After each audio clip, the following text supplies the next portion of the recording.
Hello guys, इस video में हम देखेंगे पीपीपी क्या है। क्योंकि आप जनरली न्यूज में सुनते होंगे कि पीपीपी के आधार पर भारत विश्व की तीसरी बड़ी अर्थव्यवस्था बन गया है। तो ये पीपीपी है क्या? पीपीपी मतलब ट्रिपल पी। इसकी फुल फॉर्म क्या है? परचेजिंग पावर पैरिटी, हिंदी में कहते हैं क्रय शक्ति क्षमता। ठीक है, पीपीपी का आपको मतलब समझ आ गया होगा। अब हम देखेंगे कि सबसे पहले इसकी अवधारणा किसने दी थी और क्यों दी थी और इसका उपयोग किस लिए किया जाता है। तो सबसे पहले इसकी अवधारणा आईएमएफ के अर्थशास्त्रियों द्वारा 1987-88 में प्रस्तुत की गई थी। वहीं पर इसे व्यावहारिक रूप देने का कार्य विश्व बैंक की एक विश्व विकास रिपोर्ट प्रकाशित हुई थी 1993-94 में। तो विश्व बैंक की विश्व विकास रिपोर्ट ने इसे व्यावहारिक रूप देने का कार्य किया था। यानी कि आईएमएफ ने तो अवधारणा दे दी, लेकिन इसे प्रयोग में कौन लाई थी? तो विश्व बैंक लाई थी। ठीक है, उसने कहा था कि हम इसे दो आधारों पर प्रयोग में लाएंगे। पहला, किसी भी देश की अर्थव्यवस्था का आकार ज्ञात करने के लिए, जिसके आधार पर ही भारत विश्व की तीसरी अर्थव्यवस्था बन गया है। तो किसी भी देश की अर्थव्यवस्था का आकार कैसा है, कैसा वहां पर उत्पादन हो रहा है, उसकी विकास दर कैसी है, इस आधार पर हम किसी भी देश की अर्थव्यवस्था का आकार ज्ञात करेंगे। और दूसरा है कि उस देश के व्यक्तियों का जीवन स्तर कैसा है, वहां पर लोगों का जीवन स्तर का पता लगाने के लिए हम इसका उपयोग करेंगे।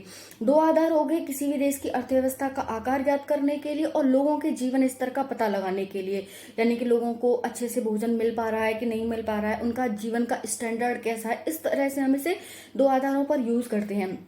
तो देखो, जैसे अर्थव्यवस्था का आकार कैसे याद करेंगे, इन्होंने कहा था कि जब भी हम इसे प्रकाशित करेंगे, ठीक है, अब निकलती है प्रतिवर्ष निकलती है ये पीपीपी के आधार पर।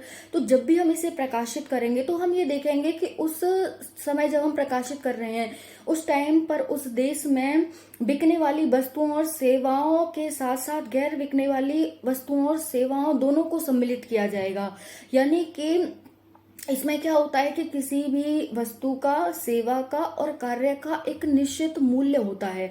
उसी के आधार पर हम इसको अर्थव्यवस्था का आकार ज्ञात करते हैं। इसी के आधार पर भारत विश्व की तीसरी बड़ी अर्थव्यवस्था बन गया है।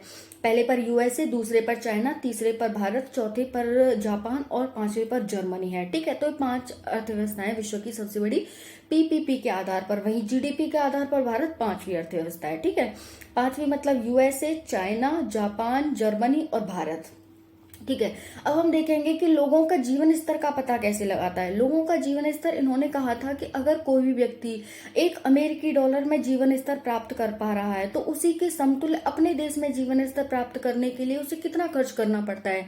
ठीक है, यानी कि कोई भी व्यक्ति एक अमेरिकी डॉलर में जीवन स्तर प्राप्त कर रहा है तो उतना ही वैसा ही जीवन स्तर प्राप्त करने के लिए अपने देश की मुद्रा उसे कितनी खर्च करनी पड़ती है। अगर उसे अपनी देश की मुद्रा, अगर उसकी अगर यानी कि हम क्या करते हैं इसमें, डॉलर के समक्ष उस देश की मुद्रा की विनिमय दर निकालते हैं। अगर विनिमय दर उस देश की जो मुद्रा है वो स्ट्रांग हुई डॉलर के अकॉर्डिंग, तो क्या होगा, उस देश के पक्ष में हो जाएगी विनिमय दर। अगर वहीं पर उस देश की जो मुद्रा है वो कमजोर हुई डॉलर के पक्ष में, तो डॉलर मजबूत हो जाएगा। तो इसी का पता लगाया जाता है कि डॉलर के समक्ष कोई भी व्यक्ति अपने जीवन में किस तरह की आय प्राप्त कर पा रहा है, किस तरह का अपना जीवन स्तर प्राप्त कर पा रहा है। ठीक है, तो आई होप आप सभी को ये समझ में आ गया होगा कि पीपीपी क्या है। आप जनरली सुनते हैं न्यूज में, तो ये सभी को जानना चाहिए, चाहे कोई पढ़ाई कर रहा है, चाहे कोई नहीं कर रहा है, किसी को पेपर देना है नहीं देना है, क्योंकि हमारी अर्थव्यवस्था की बात है यहाँ पर जिसमें हम सभी सहयोग करते हैं। ओके, तो वीडियो कैसी लगी कमेंट सेक्शन में बताना। अगर कोई भी आपका सजेशन है तो वो भी आप कमेंट सेक्शन में बता सकते हैं। ओके, आप सभी का धन्यवाद।